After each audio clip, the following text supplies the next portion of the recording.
et je vais dessiner mon rectangle. Donc jusque là tout se passe bien, je vais utiliser l'outil P pour pousser, tirer. Et là, je ne perce pas ma fenêtre.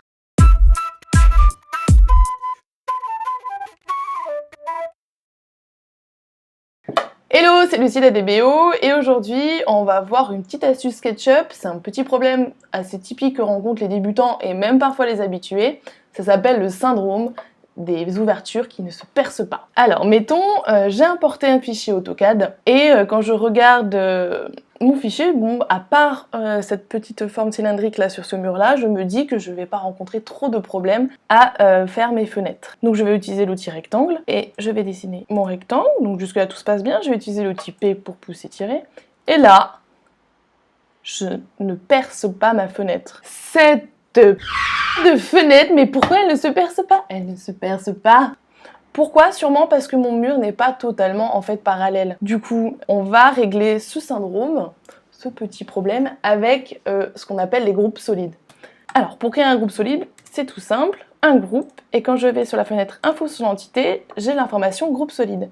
Donc pour faire un groupe solide, il faut que ceci soit un volume parfait, sans trou et sans face manquante, mais surtout, il ne doit pas avoir d'arête solitaire ou de face interne. Il y a une extension pour repérer ces petites faces ou ces petites arêtes solitaires qui s'appelle Solid Solver et qui va vous aider à créer des groupes solides plus rapidement. Et au préalable, bien évidemment, mes murs, je les ai créés comme un groupe. Donc je vais aller dans Affichage, palette d'outils et je vais afficher les solides. Et là, donc, on voit qu'il y a plusieurs options, enveloppe externe, intersection, l'union, le soustraire, diviser et découper. Et c'est un peu comme vous savez les formules booléennes. Là, je vais tout simplement soustraire mon mur. Donc je clique d'abord sur celui-là et ensuite sur mon mur. Et voilà, j'ai réussi à faire mon ouverture que je ne pouvais pas faire avant. Wow! Dans ce tuto d'astuce, je vous rajoute une petite astuce parce qu'il fait beau, parce que c'est bientôt l'été, qu'il fait chaud et qu'on est comme ça chez ADBO. On va revoir comment on fait une sphère dans SketchUp pour ceux qui ne savent pas faire de sphère, pour ceux qui sont un peu débutants comme moi.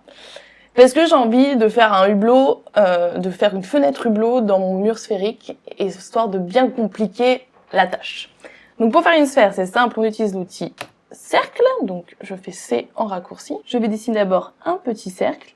Ensuite, je vais trouver le centre et je vais faire un cercle qui sera différent du diamètre du précédent. Donc peu importe, soit plus petit, soit plus grand, mais forcément différent. Donc je trace mon cercle. Hop, je fais un peu plus grand. Alors, je vais sélectionner l'arête de mon cercle pour augmenter les segments pour que ce cercle soit un peu plus smooth. Du coup, je vais mettre 96 et du coup, il sera vraiment plus rond. Ensuite, je vais sélectionner l'outil Suivez-moi et j'ai fait une sphère qui est superbe. Donc c'est comme la manipulation de tout à l'heure en fait. On fait un triple clic et on fait créer un groupe. Info sur l'entité pour voir que ce serait un groupe solide. Groupe solide, superbe, que demander de plus.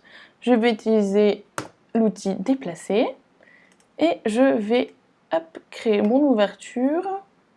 Là, je positionne ma boule là et comme tout à l'heure, je vais dans la fenêtre solide et je vais faire soustraire. Donc je choisis d'abord ce que je veux soustraire. Donc là je sélectionne ma sphère et ensuite mes murs. Et voilà, j'ai créé mon ouverture que je n'aurais pas pu faire avant en faisant juste un cercle sur ma surface. Voilà pour ce mini tuto pour guérir du syndrome des fenêtres et des ouvertures qui ne se percent pas. J'espère qu'il vous a plu. Si vous avez d'autres suggestions de petites syndromes que vous rencontrez sur SketchUp, n'hésitez pas à les mettre dans les commentaires. Pour continuer à voir nos tutos, n'hésitez pas à cliquer sur la petite cloche pour vous abonner et avoir les notifications. Et bien sûr, abonnez-vous et lâchez des pouces bleus. À bientôt pour un nouveau tuto.